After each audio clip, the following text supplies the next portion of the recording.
चा विषय काय? सेवा. सचिन, काय विषय? सेवा. या सेवा म्हणजे काय? काय सांगता येईल?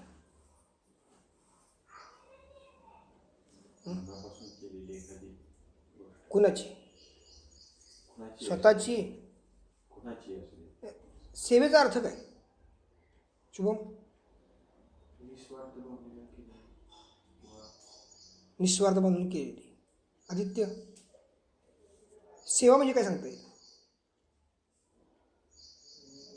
जी सेवा करून गुरुची केली तर त्याकडून कोणत्या अपेक्षा न ठेवता केलेली सेवा. आता हे कोणी आणलीत? पेढे लाडू कोणी आणलीत? तुम्ही आणलीत. कशा करता आणले? हे बाबाला दाखवाय करता आणले का माझ्या करता आणले? का बघता द्यायसाठी आणले? उद्देश काय? हां, प्रसाद म्हणून उद्देश आणला. प्रथम साध्य करणारा. प्रसाद म्हणजे काय? प्रथम साध. पहिला साथ देणारा जो तो प्रसाद. देवापाशी डायरेक्ट काय पोचते? 100चं बंडल तुम्ही समजा दिलं किंवा 500चं बंडल दिलं, 50,000, ते देवाच्या गृहापाशी पोचतात. देवापाशी डायरेक्ट पोचतात. काय वर्षा? गृहाकडनं पण तिजोरी जातात किंवा अन्न कामाला जातात. पण देवापाशी डायरेक्ट काय पोचतंय? अन्न. काय पोचते? अन्न पोचते. अन्नावर प्रक्रिया जर केली, कशाची? मंत्राची. अन्नावर प्रक्रिया आहे. सत्यंत वर्तेन पर्चंची आम्ही. ओम प्राणाय स्वाहा, ओम अपानाय स्वाहा, ओम व्यानाय स्वाहा, ओम उदानाय स्वाहा, ओम समानाय स्वाहा, ओम ब्रह्मणे नमः. हस्तं प्रक्षालं प्रक्षालं मध्यपानीं पुनर्नैवेद्यं समर्पयामि. सत्यंतवर्तेन पर्चंचयामि. ओम प्राणाय स्वाहा, ओम अपानाय स्वाहा, ओम व्यानाय स्वाहा, ओम उदानाय स्वाहा, ओम समानाय स्वाहा, ओम ब्रह्मणे नमः. पुन्हा पुनराचम्य. एवढं जर आलं तर नैवेद्याचे ते उच्चार झाले. काय सांगितलं? आता आपल्याकडे पद्धत कशी आहे? हातात नैवेद्य घ्यायचा, एका हातात नैवेद्य, दुसरा हात देवाला म्हणायचं, निघून जा, निघून जा, निघून जा, निघून जा. पहिली पद्धत कशी आहे आपली? नैवेद्य कुठं घेतो आपण? वर्षाराणी हातामध्ये घेतो का नाही? काय करतो? निघून जा, निघून जा. एक हात वर करायचा देवापाशी, तो मी नव्हेच, कारण हा नैवेद्य मला खायचा आहे. मोदक आहेत ना, तू खायला काय खायला येणार नाहीस. पहिली पद्धत. दुसरी पद्धत काय? खाली ठेवायचं. आणि कोणते ठेवले बघितले? कुठे ते कुठल्या ब्राह्मणांनी वगैरे ठेवलेलं असतं, खाली ठेवायचं, खाली वरनं पाणी फिरवायचं. काय म्हणते कोणास ठाऊक? स्वाहा. दुसरी पद्धत. तिसरी पद्धत मी सांगितली काय? काय जमत नाही ना, चौकोनी मंडळ काढा. आणि चौकोनी मंडळ काढून त्याच्यावर नैवेद्य ठेवल्यानंतर कुलदेवाचं आणि कुलदेवीचं स्मरण करून 2दा पाणी फिरवा. काय सांगितलं? पण मूळ पद्धत काय? संस्कृत. आणि आम्हाला येत नाही, त्याचा अर्थच कळत नाही. समजतं का मी काय सांगतोय ते? तुम्ही 10वीमध्ये गेला आणि तुम्हाला इंग्रजी जर येत नसेल तर समाजात तुम्ही कितवी शिकायला महत्त्व नाही आहे. तुमच्या महत्त्व कशाला आहे? स्पीचला महत्त्व असणार आहे, बोलण्याला महत्त्व आहे. तुम्ही मस्त म्हणला मी बाबा 10वी शिकलो, पण तुम्हाला सांगितलं कुणी एवढा फॉर्म भरेल इंग्रजीमध्ये, बँकेचा फॉर्म आहे, भरता येत नाही. मग शिक्षणाचं महत्त्व काय? तसं गुरूंच्या समवेत तुम्ही जेव्हा राहता,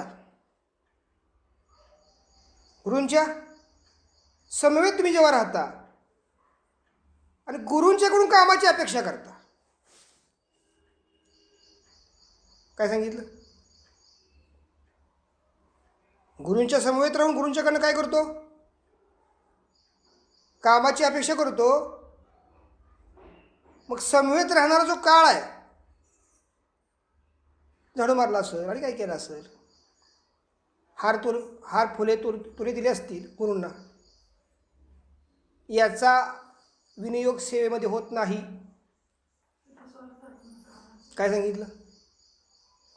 आता शिवून तू काय सांगितलं? निरपेक्ष निस्वार्थ बुद्धीने म्हणजे काय? एक फूल अर्पण करताय ना, त्याच्या मागं काही लोभ नाही पाहिजे, कारण तू देणारच आहेस. त्याच्यामुळे काय नाही पाहिजे, लोभ नाही पाहिजे. 5,000पासून 1,50,000पर्यंत जरी होमाचे विधी केले, किती 1,50,000पर्यंत केले, हे विधी काय म्हणून केले, तुमच्या विषयाकरता केले. परंतु त्या विषयाचा 5,000पासून 1,50,000पर्यंत जरी खर्च झाला असला तरी तो खर्च साहित्याचा किंवा त्या व्यक्तीने केलेल्या सेवेचा मोबदला म्हणून असेल. बाकी समजून माझं घ्या. तो खर्च काय आहे, साहित्य किंवा व्यक्तीने केलेल्या सेवेचा मोबदला म्हणून असेल. तरी तिची जी उपासना काय लावली त्या पणाला, शक्ती त्याचं काम कोण करणार आहे, ईश्वर, परमेश्वर, निसर्ग. विधीचं फलित कोण देणार आहे, लक्षात आलं, निसर्ग परमेश्वर देणार आहेत, व्यक्ती देणार नाही. अग्नीनं ते जरी हवश्य केलं, अग्नीनं ते जरी प्राशन केलं, अग्नीमध्ये ते जरी तुम्ही आहुती घातली, तरी अग्नीला फक्त अधिकार काय आहे, आहुती घेण्याचा. काय सांगितलं, जसं झाडाला अधिकार आहे पाणी शोषण करण्याचा, पण फळं फुलं हा जो पार्ट आहे तो निसर्गात परत्वे जेव्हा विकसित अवस्था होईल त्या झाडाची, तेव्हा ती गोष्टी पुढच्या घडणार आहे. तसं अग्नीत तुम्ही आहुती घातली, अग्नीने ती प्राशन केली, पण प्राशन करताना तुमच्या अग्नी आहुती घालण्याचा जो भाव असेल 100% स्वार्थी असेल तर कुठल्याच होमामधला भाव तो कामा तुमच्या येणार नाही. काय वाक्य सांगितलं, विश्वातला तुम्ही कुठलाही विधी होमाचा घाला, वाक्य शेवटी एक असतं. काय वाक्य असतं, श्रीकृष्णार्पणमस्तु, सद्गुरु दादा बाबार्पणमस्तु,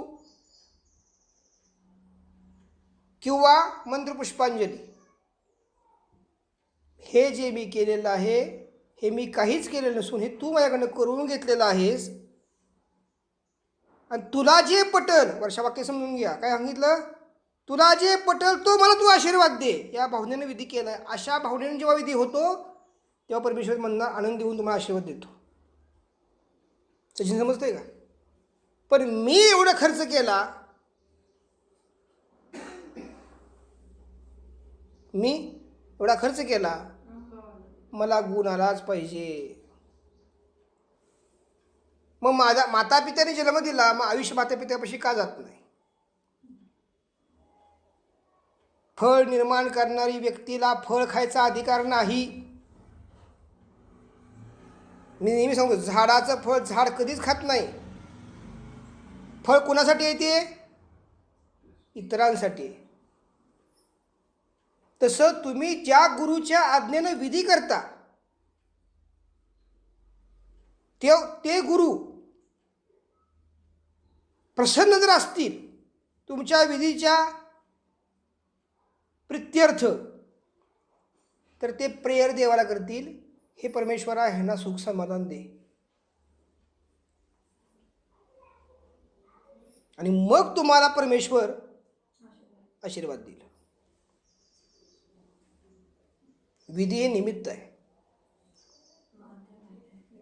म्हणून माझा नियम समजून घ्या, कुठल्याही विधीला बार्गेनिंग करू नका. गणपती आणायचं ना भाद्रपदामध्ये, 100 रुपये सांगू नाही 500 रुपये सांगू, तुमच्या ऐपत असेल तर गणपती घ्या बसवा, नसेल तर दगडा शिंदूर फासला तरी चालेल. देवाला तुम्ही बार्गेनिंग करू नका.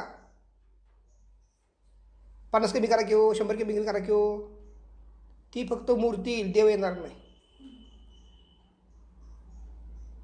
मी आजपर्यंत एकच सिद्धांत आजपर्यंत जपला आहे गुरुमार्गामध्ये 24 वर्षात, मी देवाची कधीही किंमत करत नाही. तुम्ही मला कधीही पण मला तुम्ही स्टडी करा. एखादा मी हार आणायला गेलो, 10 रुपयाचा हार असला तो म्हटला तरी मी त्याला 10 रुपये देणार, 100चा म्हणते मी त्याला 100 रुपये देणार, 1000चा म्हणते मी त्याला 1000 रुपये देणार. मी म्हणणार नाही कमी कर म्हणून. ही माझी पद्धत आहे. माझ्या गुरुमाऊलीसाठी जे मी अर्पण करतोय त्यामध्ये व्यवहारमध्ये मी आणत नाही. आणि म्हणून मी सुखी आहे. आणि तुम्ही लोक ठीक आहे, मला समजा एक वस्तू ह्या जी पटली नाही आहे, 100 रुपये किलो फुलं सांगतोय मला तो, पुढच्या तिकडे जायचं नाही, दुसरीकडे गेलं 50 रुपये किलोमध्ये मिळतील. असं म्हणत नाही मी तुम्हाला की जो तुम्हाला लुटतोय तुम्ही तुझ्या मागच लागा म्हणून. पण मी असं म्हणेन की ज्याला खरंच गरज आहे धंद्याची ना, तो सुद्धा दुसऱ्याचा विचार करतो. समजतोय का? तर खरी सेवा काय आहे? इथं आल्यानंतर तर ते कोपऱ्यामध्ये तेल सांडले कुठे ते भक्ताकडनं, आता महिना झाला, एकालाही वाटलं नाही की ते साफ करावं म्हणून. कोण सेवा कोणाची करते? हे जे गुरुचं स्थान आहे, तुम्हाला अनुभव येत आहे किंवा तुम्हाला ह्या ठिकाणी आशीर्वाद पाहिजेत, तुमचं पवित्र स्थान आहे हे. तुम्ही किती पवित्रता राखली पाहिजे? तुमचा योग विचार काय असतो? हे दादा बघतील काय करायचं ते, तर एखादा सेवक घेऊन काय ते करून घेईल. मी जेव्हा माझ्या गुरुची सेवा करत होतो, गुरु जिवंत असताना, ते इतके आनंदी असायचे की ते मला असे म्हणायचे, अरे बाळा किती किती थक्षीर म्हणायचे करून सेवा माझी, ही त्यांची मला वाक्य असायची. आणि एक जर गोष्ट सांगितली मी करायला, तर भक्तांच्या मनामध्ये वाक्य काय येतं? काय दादा आम्ही करायचं वे, का सांगतोय सगळ्या गोष्टी या? बघा, एखादा सक्सेस व्यक्ती जर झाला असेल का नाही, तर किमान त्याच्यानुसार आपण काय करावं? किमान आचरण तरी करावं. 100% नाही, 50%, 60% तरी पोचाल. सकाळी आल्यानंतर पायपुसणी जिथं आहे, कितीतरी लोकांचे पायपुसणीवर चपले असतात. कधी शिकणार आपण? बरं समजा एखादी चपलीला स्पर्श होऊन ती साईडला ठेवली पायपुसणीवरनं, म्हणून वरनं काय आभाळ पडणार का आपल्या अंगावर? ती सेवाच आहे. ही खरी सेवा आहे. कुठली? तुम्हाला छोटीशी एक कथा सांगतो. कथा घ्यायसारखी कथा आहे. कृष्णाच्या 2 बायका, एक रुक्मिणी आणि दुसरी सत्यभामा. तर रुक्मिणी जी आहे ही परंपरागत बायको आहे. परंपरागत म्हणजे कशी? प्रत्येक अवतारामध्ये कृष्णाबरोबर ती आलेली आहे. पण सत्यभामा ही बायको कशी आहे? तिनं एका जन्मामध्ये, रामजन्मामध्ये त्याला जिंकलं, रामाला. पलंगाची ती कथा आहे. मग तिला वर देऊन दिला विष्णूंनी की पुढच्या जन्मामध्ये ज्यावेळेस कृष्ण जन्म येईल त्यावेळेस तुला मी काय करतो? पत्नी म्हणून स्थान देतो. सत्यभामा झाली. आता ही प्रत्येक वेळेस काय करायची? नवीन नवीन काही संकल्प करायची नवरा आपल्या मुठीत राहण्यासाठी.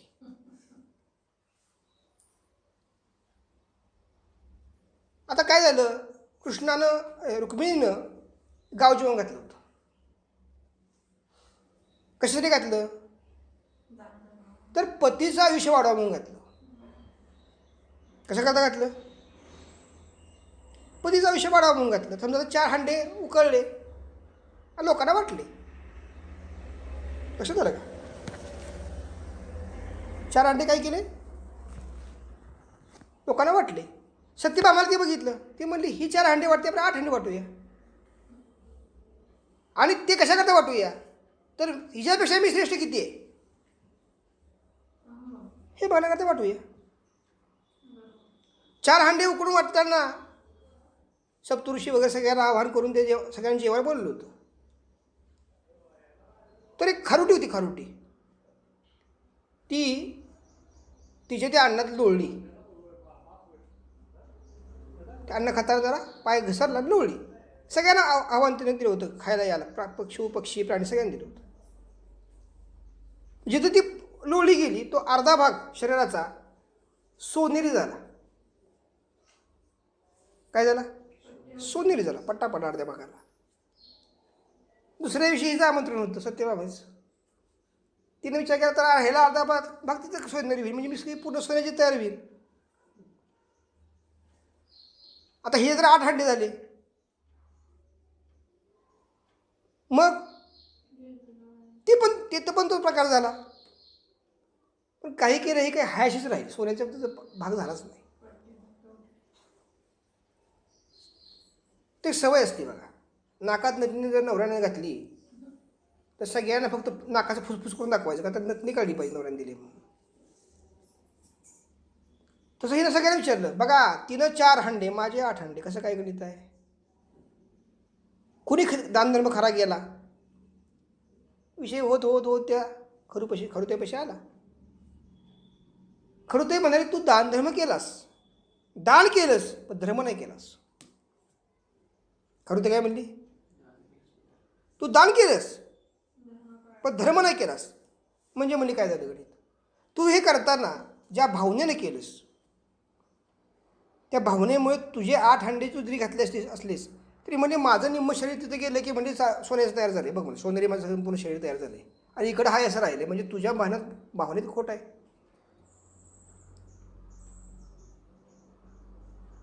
काय कळत ना? आपण जी सेवा करतो ती निस्वार्थ करतो का? मी तुम्हाला हो गणित एक व्यास, काही तुम्ही जरी केलं नाही,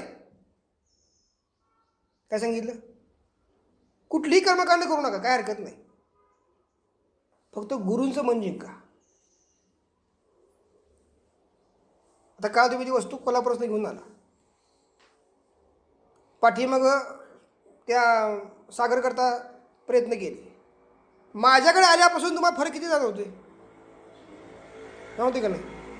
मग तुम्ही जी आज उतरलाय गुरुमार्गामध्ये, मी तुम्हाला काय 10-15 किलोची हाराची फुलं आणायला सांगितलं नाही, काय करायला सांगितलं नाही, काय नाही, फक्त तुम्हाला काय सांगितलं मी, सेवा, ती एक सेवाच आहे. म्हणून मी सांगतो तुम्हाला, देवाला बिटी मारली म्हणजे सेवा नाही होत. गुरुचे शब्द मानून त्या शब्दानुसार जीवन जगणं म्हणजे सेवा झाली.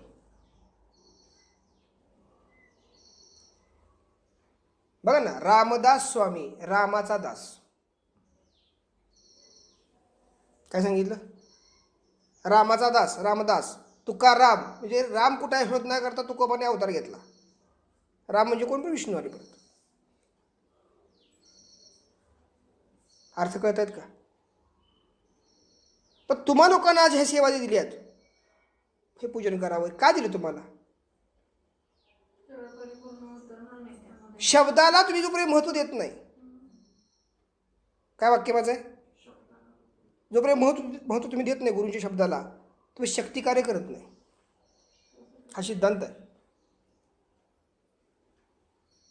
आज मी तुमच्यावर जे काही दोष निवारणार, बाधा निवारणं म्हणा, किंवा तुम्हाला समाधान यासाठी जे मी जे काही करतोय, त्याचं माझं प्रधान माध्यम शब्द आहे. साधनेचं माध्यम काय? शब्द. आरतीचं माध्यम काय? शब्द. निराकरणाचं माध्यम काय? शब्द. मुलाखतीचं माध्यम काय? शब्द. आशीर्वादाचं माध्यम काय? शब्द. कळतंय का? प्रधान माध्यम काय आहे? शब्द आहे. तो शब्द अंतःप्रेरणेने कधी येईल? एखाद्या भक्ताबद्दल संस्कृती कधी येईल? त्या भक्तानं जर गुरुचं मन जिंकलं तर. काय सांगितलं बघा ना, चोखा म्हणे माझा भोळा भाव देवा, गायीनं केशवा नाम तुझे.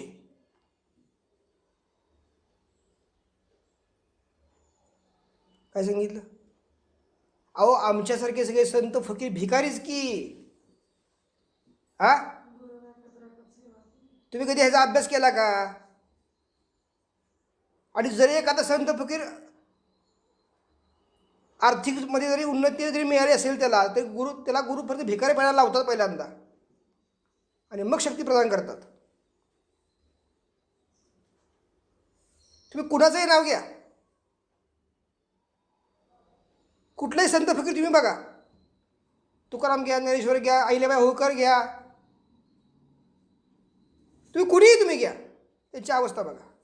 ते जर पैशानं मालामाल असते तर त्याला भगवान प्राप्त झाला नसता.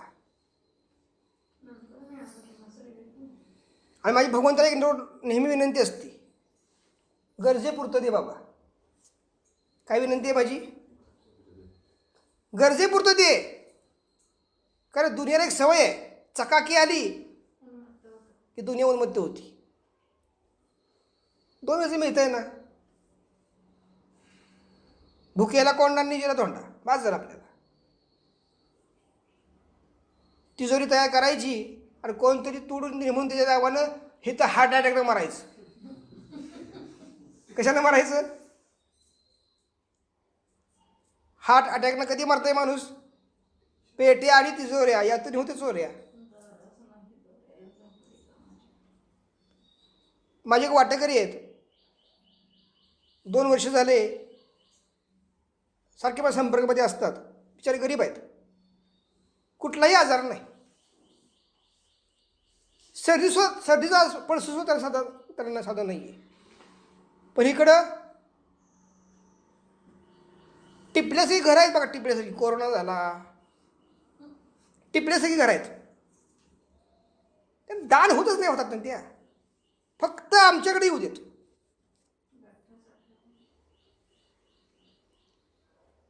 काय सांगितलं? मग देव काय म्हणतो? थांब, तू असं दान करूच नकोस. तुला आढावा केला की नाही की तू बरोबर जाणीव करशील की दान काय असतं ते.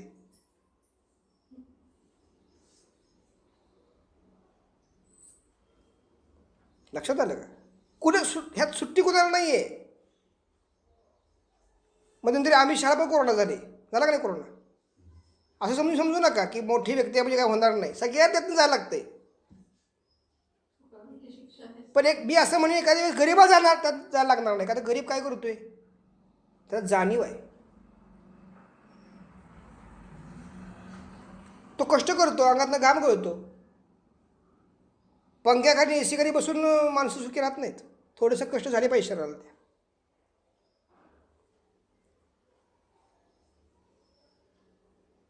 म्हणून वाक्य सुंदर आहे. काय वाक्य? ह्याची दान दे गा देवा, तुझा विसर न व्हावा.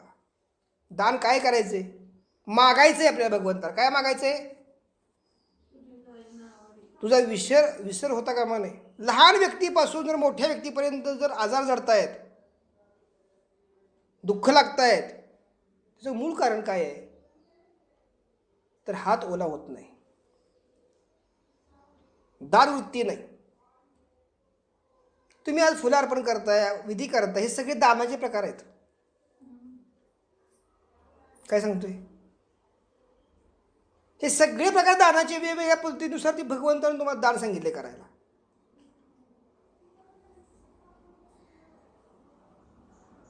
कारण आपल्यात ती भावना नाही आहे. कुठली आहे का भावना दान करण्याची? तुम्ही करून बघा. तुम्ही किती समाधान, एखाद्याला देऊन बघा. दिल्यानंतर जो आनंद मिळतो ना, स्वर्ग सुख आहे ते. अहो, मी अशी लोक बघितलीत, बाहेर मित्र येऊन बसलेत, ही जेवायची वेळ आहे, हे आज जाऊन कोपरापर्यंत वगळेपर्यंत खातं. किती खातं? कोपराला वगळेपर्यंत खातं. आणि त्याला म्हणतं बस जरा बाहेर 10 मिनिटं आलोच मी. पण असं वाटत नाही तो अन्नाच्या वेळेस आलाय, त्याला काय चहा पाणी काय विचारावं? नाही. कारण तसं जर विचारलं तर मग तुम्ही स्टँडर्ड कशी आहे? तुमचं कल्चर नाही का बदलत? पण परमेश्वरापेक्षा तुम्ही कुणी पण येऊ देत, प्रसाद सगळ्यांना मिळतो. तो असं नाही म्हणत तू गरीब आहेस प्रसाद नाही मिळणार, श्रीमंताला देणार आहे. तू पापी आहेस प्रसाद नाही मिळणार, तू खोटारडा आहेस प्रसाद नाही मिळणार. भगवंत आम्ही सगळी सारखी. कारण देवा पुढं माणूस पाला पाचोळा. काय सांगितलं बघा ना तुम्ही. नेहमी विचार एक करायचा, आपण जिथं राहतो ना त्या वास्तूमध्ये आपलं आयुष्य किती आहे, कधी बोलवणं येईल वरचं आणि तुमची कधी दांडी पडेल काही सांगता येणार नाही. प्रत्यक्षात आनंदात घालावा. सेवेचा अर्थ समजून घ्या. सेवा म्हणजे काय आहे. सेवा म्हणजे एक वाक्य आपण शिकलो ते म्हणजे मन जिंकणं म्हणजे सेवा. काय शिकलो मी? फक्त मन जिंकायचं आपल्याला त्या गुरूंचं त्या सद्गुरूंचं म्हणजे सेवा. तुम्हाला तुमच्या कुटुंबातली कधी व्यक्ती बघितली नाही तर तुम्हाला एक परी झोप लागत असेल, पण मला माझ्या गुरूंचा जर चेहरा बघितला नाही तर अन्न सुद्धा जात नाही. लक्षात आलं का? आणि ते सुद्धा मला जर तिने बघितलं नाही ते समाधानी होत नाहीत.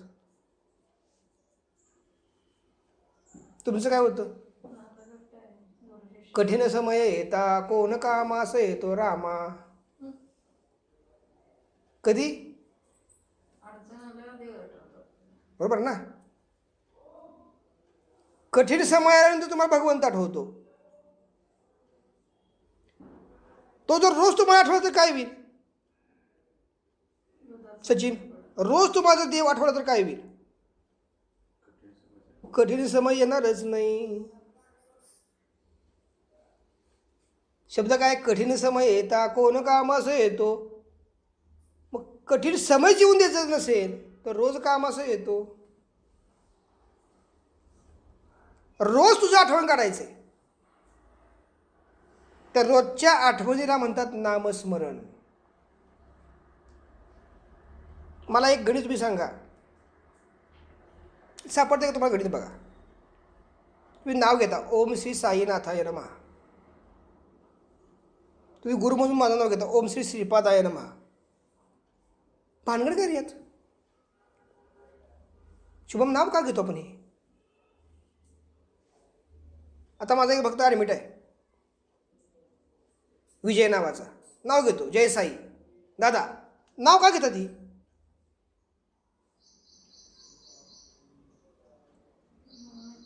आता काही तर वर्षात तू विधी केला का नाही?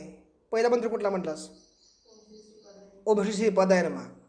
त्यानं 500 मंत्र म्हणून आहुती घातलीस. का नाव घेतलं हे? मी तुझ्यासमोर बसलेलो आहे या ठिकाणी, मग नाव का घेतलं? काय सांगता येईल? काय सांगता येईल का आदित्य? का नाव घेतो आपण? ज्या उद्देशाने आपण विधी करतो त्या उद्देश त्या नामाला पूर्ण होतो. नामाच्या शक्तीने. बरं, मी शक्ती नामात आहे मान्य करता? हां, शक्ती नामात आहे मान्य करता. नाम ज्याचं घेत आहे तो व्यक्ती जर जिवंत असेल तर साई जेव्हा जिवंत होते देहानं तेव्हा साईंचं नाव येणारी साईंच्या काळासुद्धा पुष्कळ लोक होती.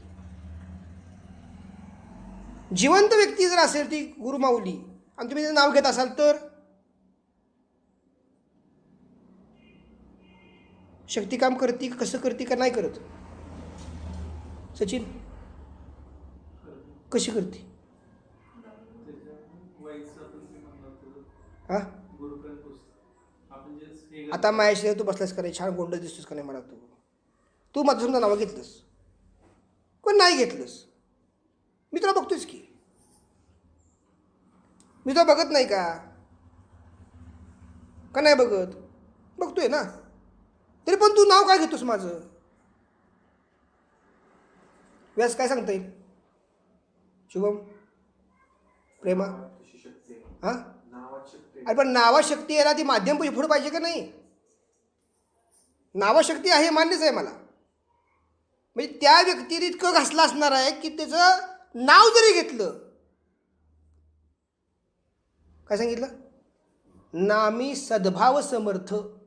नुसतं नाव जरी घेतलं त्या गुरूंचं तरी नामातून तुमचं काम झालं पाहिजे. वाक्य समजतंय का? मग ती व्यक्तीच्या सानिध्यात राहिलं तर काय होईल?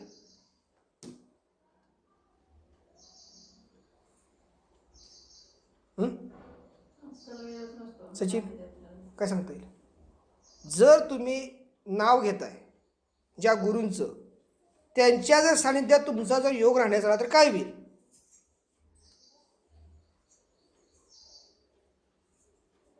हं?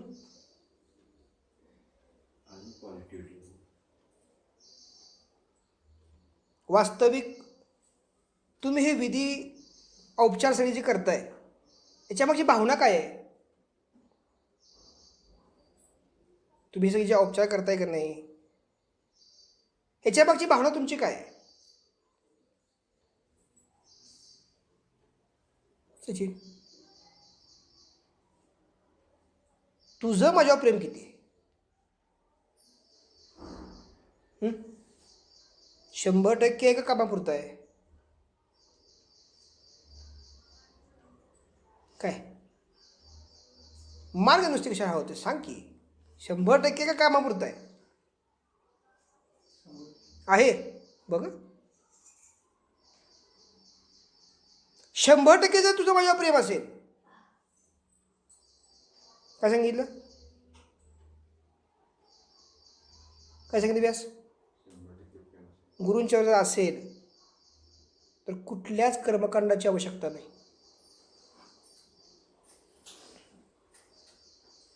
काय सांगितलं? तुमचं माझ्यावर प्रेम आहे, पण अपेक्षा 100% आहेत. काय सांगतोय? काय सांगतोय शुभम? काय सांगितलं? तुमचं गुरु म्हणून माझ्या प्रेम आहे की, मी कुठं नाही म्हणतोय, पण कम्पेअर तुम्ही जर केलं तर अपेक्षा किती टक्के आहेत आदित्य? का प्रेम 100% आहे? स्वतःचं अपत्य सुद्धा आईवर 100% प्रेम करू शकत नाही.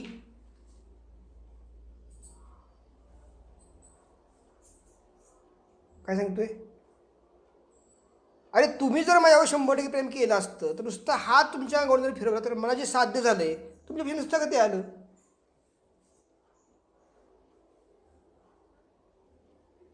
काय समजतंय का? आपलं गुरूंच्यावर प्रेम किती आहे? प्रेमा तुझं नावच प्रेम आहे, पण गुरूंच्यावर प्रेम किती आहे आपलं? आता लक्षात घे, तुझे पप्पा झोपून आहेत, तुझं त्यांच्यावर प्रेम किती आहे? हा, किती प्रेम आहे पप्पांच्यावर? बोल की. हाय की, मला माहिती आहे की हाय की, पण किती आहे? हा, 100% जर प्रेम पप्पांच्यावर तुझं असतं तर तू दुसऱ्या शेजारी बेड टाकून तू झोपला असतास. वाक्य समजून माझं मी काय सांगतोय ते.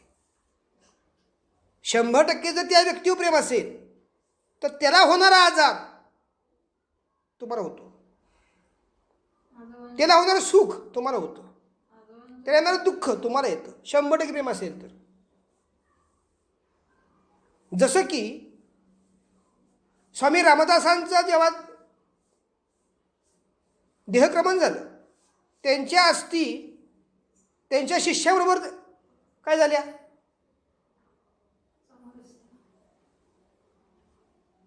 स्वामी रामदासांच्या अस्थी त्यांच्या शिष्याबरोबर दोघांचा विधी एकत्र झाला 12 वर्षानंतर. कारण काय? कारण स्वामी रामदासांच्यावर शिष्याचं 100% प्रेम होतं.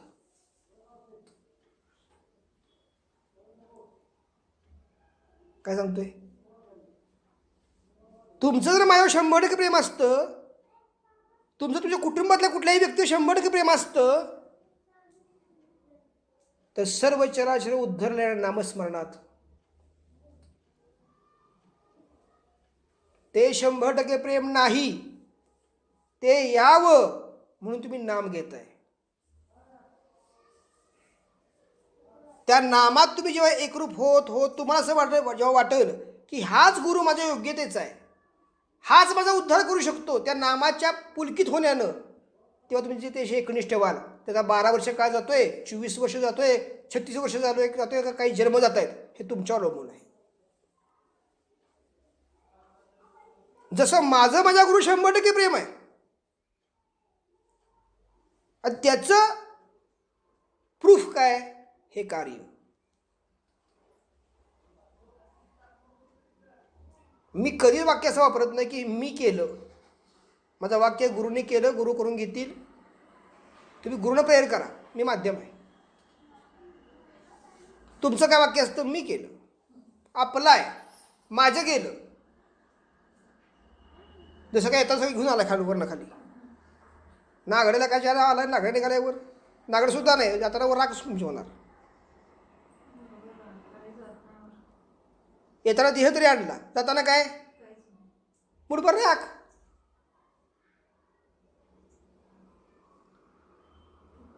का स्थूल देह जाताना वर घेऊन येणार आहे? अशक्य गोष्ट आहे ती. नाम का घेताय तुम्ही? कळलं शोधून तुम्हाला का नाम तुम्ही घेताय? अरे भल्या भल्यांनी प्रयत्न केले भगवंत प्राप्त करण्यासाठी आणि सगळे सागरात बुडाले.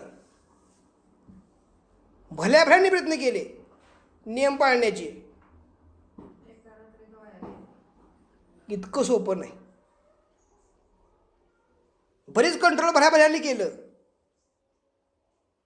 पण निसर्गाचा नियम आहे माहिती आहे काय तुम्हाला? मेणबत्तीला वर ज्योत लावली की मेण पागळतच. काय नियम आहे?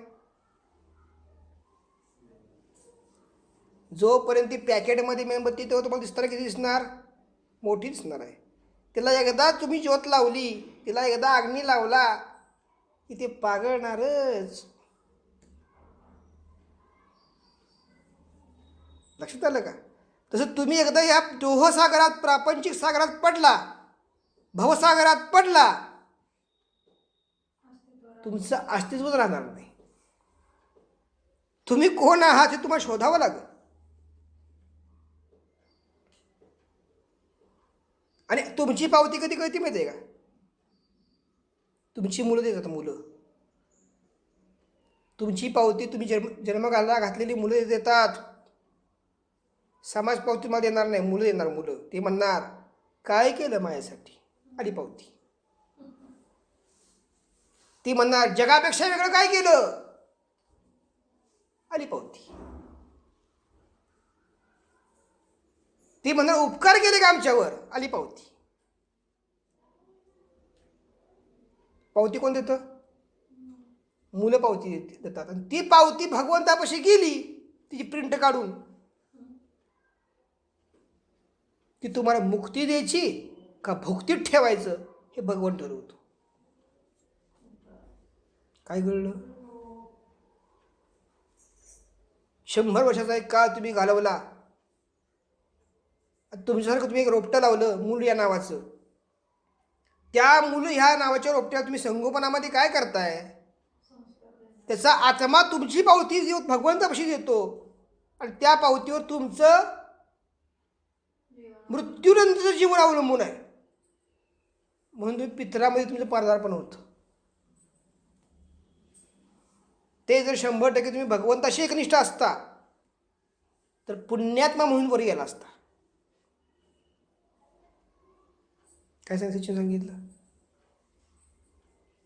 तुला एक बायको दिली, 20 लाख रुपये तुला पेमेंट दिलं, 4 चाकी गाडी दिली, एखादा मस्त बंगला दिला, तू भाडी येशील का? कशाला येणार आहे? हा, सब कुछ मिला तो रास्ता भूल गया. जब तुम्हारा मन ऐसा बोलेगा ए खुदा सब कुछ मिला तू नहीं मिला. काय वाक्य सांगितलं? काय वाक्य आलं पाहिजे? एक खुदा सब कुछ मिला, दुनिया में कुछ नहीं है ऐसा जो मुझे नहीं मिला, सब कुछ मिला लेकिन यार तू नहीं मिला. ती अवस्था म्हणजे 7वी दीक्षा. काय सांगतोय? तुम्ही किती पण मला म्हणा की दादा मला सगळं मिळालं, की दादा अमुक तमुक, आम्हाला कळते लागलीच कॅटलॉग माझी तयार आहे. तुम्ही शाळेमध्ये किती तुमची प्रेझेंट आहे, किती ॲबसेंट आहे दिसतंय मला. शिक्षकांना सांगावं लागत नाही. पण हजेरीपत्रक तयार असतं. एंट्री मारल्यामुळे पहिल्या तासाला तयार असतं हजेरीपत्रक. नाव घेऊन विचारतात, आलाय का, प्रेझेंट आहे का, ॲबसेंट आहे. वाक्य काय आलं पाहिजे, हे खुदा सब कुछ मिला तू नहीं मिला. जब तक मुझे तू नहीं मिलेगा, जब तक मुझे तू नहीं मिलेगा, इस संसार में कुछ नहीं मिलेगा. काय वाक्य पाहिजे, जब तक मुझे तू नहीं मिलेगा इस संसार में कुछ नहीं मिलेगा. क्यों, क्यों कुछ नहीं मिलेगा. हाँ, मला एक साधं गणित घ्या. राम हा शब्द आहे की ज्या राम ह्या शब्दावर सेतू तयार झाला. काय तयार झाला, आणि त्या सेतूवर स्वतः रामांनी चरणकमल ठेवल्यानंतर रावणाशी युद्ध करून सीतेला माघारी आणलं. काय कळते का मी काय सांगतोय ते, काय शब्दात ताकद आली.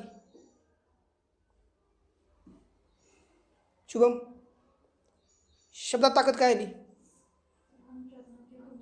हा,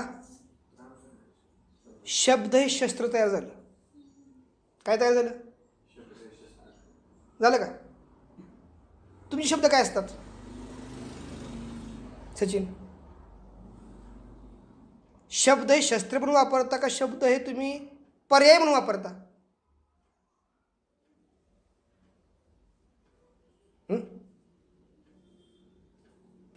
टेन्शन कशा घेतलंय, रिलॅक्समध्ये बोला की. काय वापरता व्यास,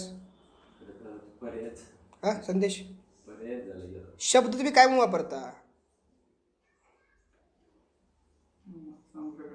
सांगू शकणार नाही.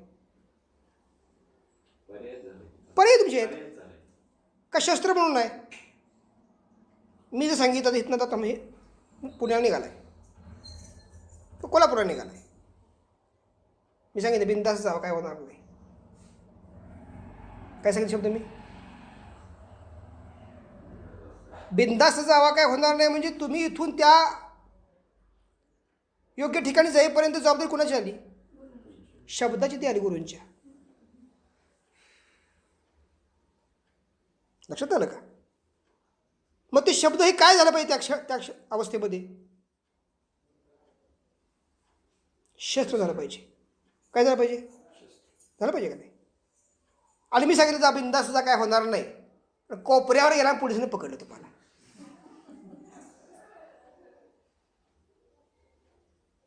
तर माझ्या शब्दाला महत्त्व काय राहणार. तुम्ही अनुभव कुठले घेणार आहात, जीवन जगताना घेणार आहात का कल्पनेची घेणार आहात. हा प्रेमा,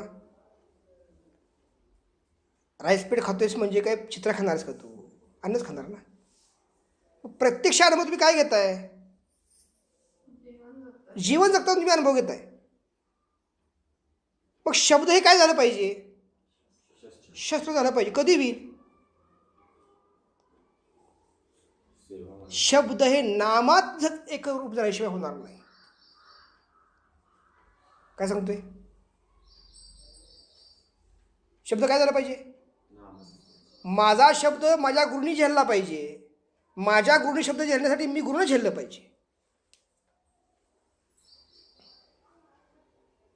काय सांगितलं, कळतंय का.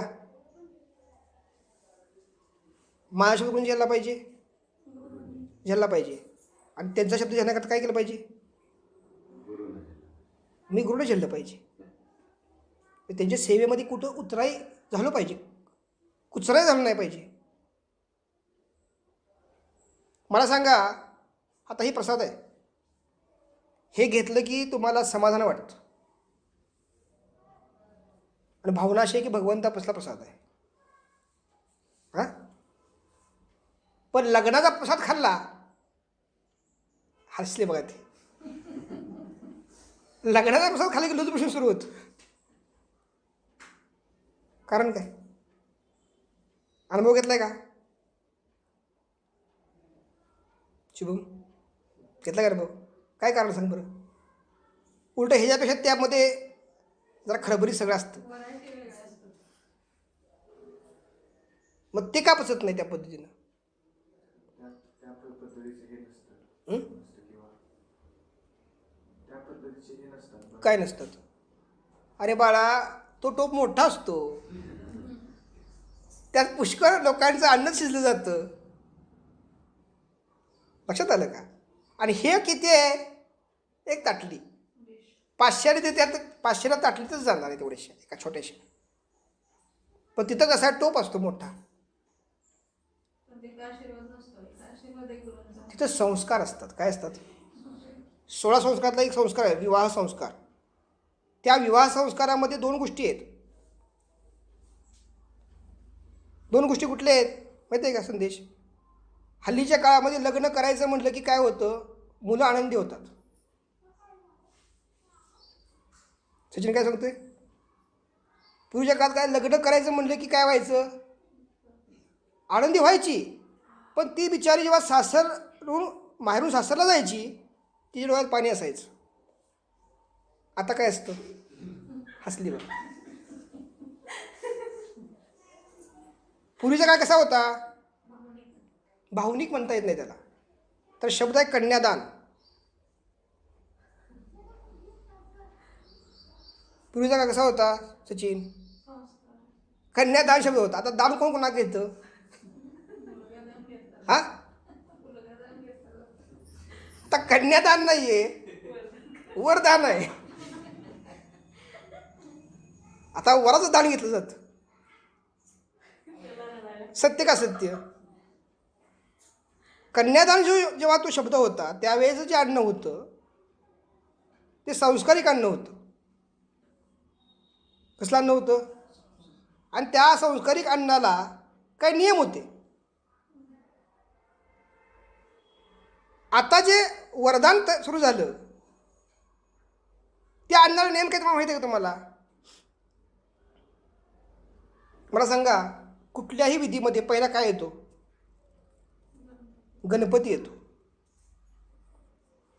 म्हणून तुम्ही ज्यावेळेस सीमोल्लंघनाला जाता किंवा कुठल्या विधीला जाता, लग्नाच्या अगोदर एक हे असते, एक फेरी असते. कुठं?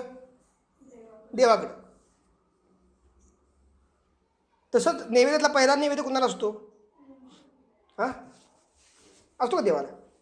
तो मिळतो खाली देवाला. हल्ली काय होतं? देवाला मिळतो का नैवेद्य हल्ली? आचारी खातो, आचार्याची पोरं खातात. आणि आता ताट सिस्टीम आहे. ताट सिस्टीम पूर्वी कशी होती? पत्राळी सिस्टीम होती. गाव जेवण असायचं. गाव जेवण पूर्ण गाव येऊन जेवण जायचं. आता काय झालंय? लिमिटेड माणसं, त्यात पण देव लिमिटेड. लक्षात आलं का? काय सांगायचंय मला? बघा ना, एक सुंदर वाक्य आहे. अन्नासाठी दाही दिशा आम्हा फिरवशी जगदीशा. काय वाक्य आहे? आत्ताची माणसं जी जेवायला जातात का नाही, त्याचं कारण काय माहिती आहे का? आजचं भागलं. काय कारण आहे? आजचं भागलं. आणि वरनं काय करायचं लाडू खाल्ल्यानंतर? हा मुलगा असा आणि ती मुलगी तशी. ह्याचं पचलं पण नसतं तोपर्यंत. म्हणून ते अन्न शाप देतं. काय म्हणतोय?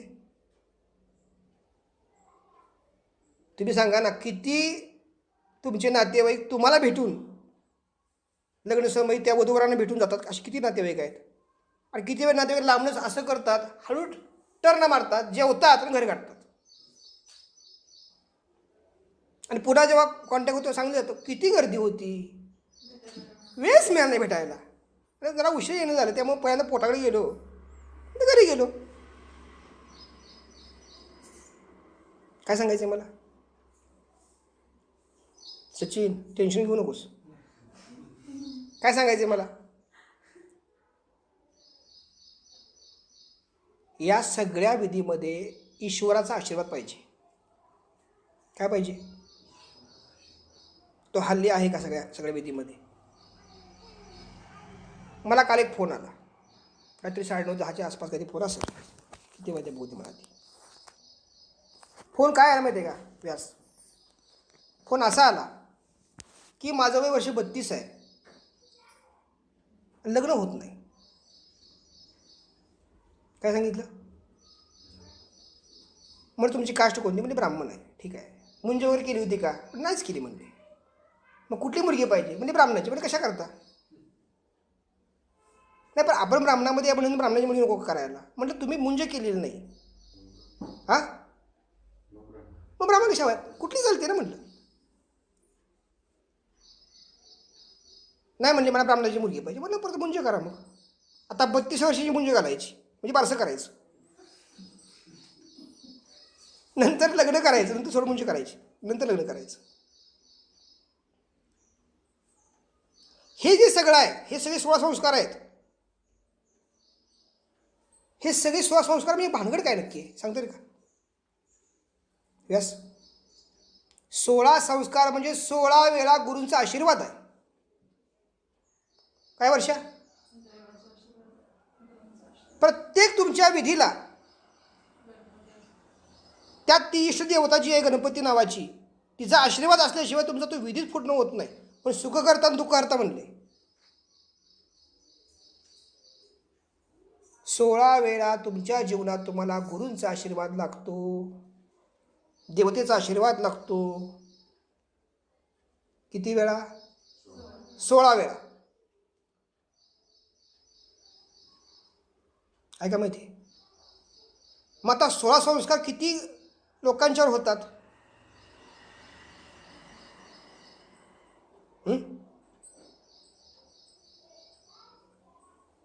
आपलं एक फॅशन झाले, पैसा जास्त असला का नाही, सुखसंपत्ती असली का नाही, की आपण काय मानतो? सुख मानतो ना. पण नेहमी तुम्ही डोक्यात गणित एक घ्या, अतिश्रीमंत व्यक्ती असतात का नाही, त्यांच्या कपाटामध्ये एक बॉक्स असतो, 10 प्रकारच्या गोळ्या असतात.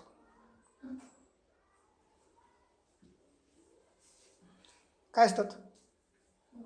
सकाळची गोळी वेगळी, दुपारची गोळी वेगळी, संध्याकाळची गोळी वेगळी, कधीतरी लागणारी गोळी वेगळी. आणि ज्यांच्यापाशी एवढं नाही आहे गणित, आर्थिक बाजू, तर काय आजारच नसतात. तो सकाळी उठतो, भगवंताचं नामस्मरण करतो, कामाला जातो. बरोबर आहे ना? फूड पॉयझन नावाचा जो प्रकार जो आला, याचं कारण काय?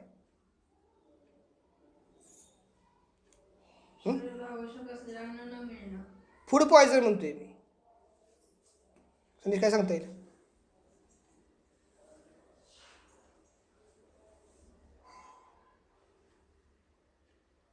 माहिती आहे का व्यास? मला सांगा, तुम्ही विषारी का साप विषारी? प्रश्न काय? चूक. साप तुला चावला, तू सापाला चावला, साप मरतो, तू जगतोस. तुला माहित आहे का?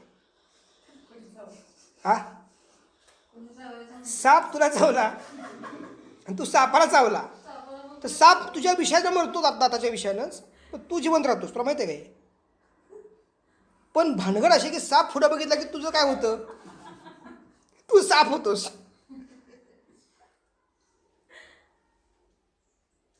काय कळतंय मी सांगतोय? काय कळतंय का तुम्हाला? तुम्ही आता एक काळ असा होता की साप लोक पाळायची, नाथांनी वगैरे साप पाळलेत. नागनाथ म्हणजे काय? नागनाथ म्हणजे शेषाचा वापर करणारे नाथ. पण तुम्हाला हल्ली उंदरं, झुरळं, पाली, मुंगी सुद्धा चालत नाही. काय सांगितलं? काय चालती? एक किस्सा सांगतो. किस्सा तुम्हाला. नवरा होता अमेरिकेला, बायको होती इंडियामध्ये. 12 वाजता झुरळ घुसलं. कुठं? त्या बेडमध्ये. वळवत आहे का? मग उठली. तिसरा झुरळ होता, मोठा झुरळ होतं. ताप भरला. नवऱ्याला फोन, मला वाचवा. म्हणलं झालं आहे काय? बोलता येत नाही, बोबडी वाढली त्याची, तापाने फणफणली. आता रात्री 12 वाजता कोण दुसरं येणार आहे का आसपास सगळं नाही. घरची माणसं सकाळी आली, तो पण ही आडवी पडली होती. उचलून ट्रीटमेंट वगैरे 2 दिवसांनी त्याने विचारलं तुला काय झालं होतं? झुरळ म्हणजे आलं होतं. काय सांगतोय मी? इतकं आपण स्वतः पॅकिंगमध्ये घेतलं आहे. आत्ता किती पॅकिंगमध्ये घेतलं आहे? आता बघा ना, पहिल्यांदा काय होतं, बाहेरच्या हवेमध्ये माणसं फिरायची, नंतर ए सीमध्ये, आता नंतर ए सीमध्ये सुद्धा मास्क. कोरोना प्रतिकारशक्ती शिल्लक नाही शरीरामध्ये किती आहे? हां, आमच्यासारखी माणसं का नाही विहिरीचं पाणी पितात. कुठलं पाणी पितात? विहिरीचं पाणी. तुम्ही ॲक्वा नाही, बिस्लरीसुद्धा बघायची, त्याला डेट कितीची आहे, आणि ती सुद्धा पचत नाही. परत काय झालं समजते का? नाम तुमचं इतकं वाढलं पाहिजे की त्या नामाच्या शक्तीनं इतरांची दुःख निवारण झाली पाहिजेत. काय सांगितलं? नामाच्या शक्तीने इतरांचे दुःख निवारण होण्याचा विधी म्हणजे होम. वर्षा समजते का? तू नामस्मरण म्हणता केलं, ओम श्री श्रीपादाय नमा किंवा ओम श्री साईनाथाय नमा, त्या नामाच्या शक्तीनं तुझी कर्म जळली पाहिजेत. काय सांगते? पण वाक्य सुंदर होतं, अपने मस्जिद का झाडू गणू है. काय वाक्य होतं? अपने मस्जिद का झाडू गणू है, मालिक हमारे तुम्बा बसाई. गणूला कळालं होतं की मालक कोण आहे आपलं, तर साईबाबा आहेत. कारण नामाच्या शक्तीमुळं हे सगळं विश्व तरणार. म्हणून तिने काय केलं, पोलीसमध्ये नोकरी सोडली, बाबाच्या सेवेमध्ये आयुष्य घालवलं. तुम्ही काय करता?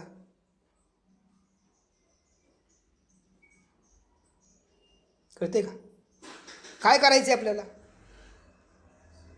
तुम्ही गणू म्हणू शकत नाही, मला माहीत आहे, पण किमान 10-15 मिनटं साधना सकाळची. आणि जोपर्यंत तुम्ही यात एकरूप होत नाही उपासनेमध्ये, तोपर्यंत काय होणार सचिन? तुम्हाला वेगवेगळे विधी करावे लागणार. किती संस्कार सांगितले मला सांगितलं तुम्ही? 16 वेळा गुरूंचा आशीर्वाद तुम्हाला घ्यावाच लागणार जीवनामध्ये, अन्यथा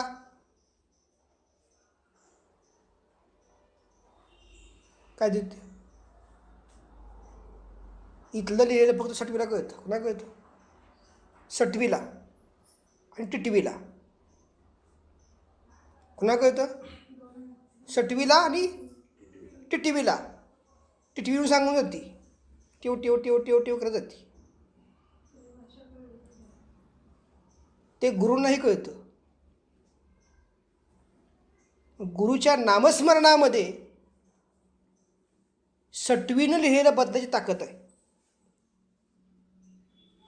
काय सांगितलं?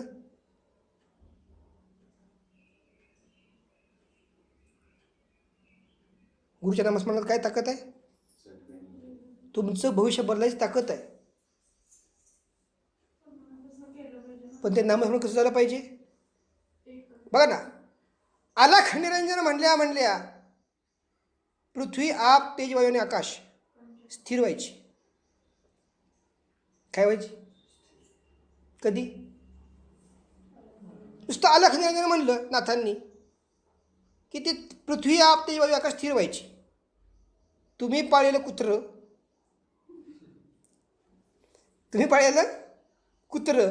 किंवा मांजर 10 वेळा ठोकलं तरी जवळ येत नाही. ते लक्षात आलं का? त्याला फक्त अन्न दिसल्यानंतर जवळ येतो. बरोबर ना आदित्य? किती हाका मारतो कुत्र्याला? हां येतं का जवळ ते? मग तुकडा दाखवायला थोडासा तुला जवळ आला. याचं कारण काय? तुमच्या शब्दामध्ये अमृतवाणी पाहिजे. काय पाहिजे? बघा ना सुंदर वाक्य, अमृताहुनी गोड नाम तुझे देवा. काय सांगितलं? अमृताहुनी गोड नाम तुझे देवा. नाम काय झालं पाहिजे? तुमच्या मुखात नाही येणारं नाम. कसं घेतलं पाहिजे? म्हणजे अमृत कुठं आहे नक्की? हां नामात आहे, त्या मुखात आहे. मग आता काय करणार सांगा मला? जगा सांगा का ओढून गुरु भेटले म्हणून? सचिन सांगणार का नाही सांगणार? हां जेव्हा तुम्ही जगाला सांगाल ओढून मला गुरु भेटले, तेव्हा ते नाम काय काम करेल माहिती आहे का? शस्त्र बनलं नाम. ते काय बनलं? आता आमची ओळख काय सांगा मला? माझी ओळख काय आहे? दादा बाबा. तुम्ही मला काय म्हणून ओळखता? एक गुरु म्हणून ओळखता ना. पण गुरु कुणामुळे बनला? हा गुरूंच्यामुळे बनला ना. आज तुम्ही काय डिग्री घेतली समजा, डॉक्टर झाला, कोण वकील झाला, कोण इंजिनियर झाला, ती डिग्री किती पिढ्यापर्यंत चालणार आहे?